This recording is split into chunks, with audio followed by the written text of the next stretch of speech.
السلام عليكم ورحمة الله وبركاته. عيد مبارك أخيارت شرفت بدن فرحات بان دي رجينيا إنad ku ciidaysaan nabad qab inaad ku ciidaysaan iyo maalmo qurux badan inaad ku ciidaysaan iyo nabadgelyo.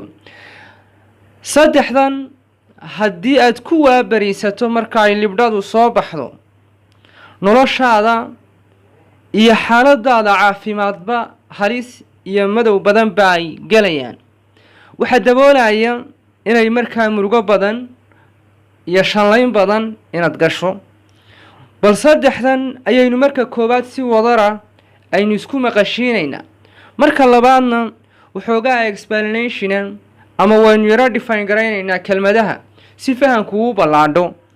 saddexdan haddaynu istu taagno waa suxul saar, sarka dhaman ama salfudayd iyo soorka carar.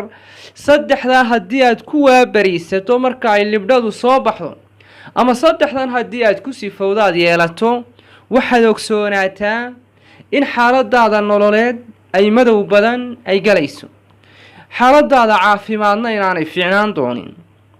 haddaynu istu taagnata koowaad waa suxul saar. suxul saarku waxaa loo jeedaa waa barkin dheeraysi, suxulkaaga inaad barkato kadibna marka waagu baryo aad seexato. arrintaa haddii aad ku dhacdo adduunka dadku way shaqo tegayaan, horumar bay samaynayaan. xilligii dadku ay seexanayeen ee ay shaqaysanayeen ee ay macaashayeen ayaad adigu seexatay.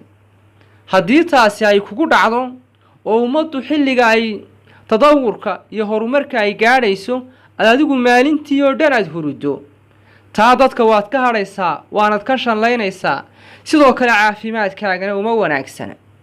wajacalna alleyla libaasan wajacalna nahaara macaasha. ilaahay baa aayadaha qur-aanka kariimka inugu sifeeyey ibni aadamku inay waqti ay kale leeyihiin, xilli ay shaqaystaan iyo xilli ay markaa ay nastaan oo ay seexdaan, oo xilliga habeenkii iyo xilliga maalintii. dhinaca kale waa sarka dhaban ama salfudayd. salaada subaxa marka waagu baryo haddii fudayd uu kugu yimaadaad fududaato ood cararto oo qorshe aanad ku bixin oo aanad deganaansho ku bixin oo meelaad u socoto iyo meelaad ka socoto aanad kala garanayn, jihada ayaa kaa lumaysa, waad soo daalaysaa. fudaydkaa badan ee aad la timina waxa uu keenayaa niyad jab iyo hadhowto inaad howlo badan aad ku dhici weydo. markaa xilliga habeenkii markaad seexato qorshe ku seexo, ilaahayna markaas haddii uu kusoo nabad qab toosiyo qorshihii aad ku seexatay ku dhaqaaq oo markaa qorshe fiican dejiso. bulshadeennu waxay tidhaahdaa haddii degdegsho door dhali lahaa deganaashana kiish lacagu dhali lahaa. qaybta ugu dambaysa waa soorka carar. tani waa arrin halis ku caafimaadkaaga. soorka cararku waxa weeyaan inaad salaada hore aad quraac la-aan ku baxdo oo aad quraac sii cuni weydo. intaasaynu kusoo ururaynaa. wasalaamu calaykum.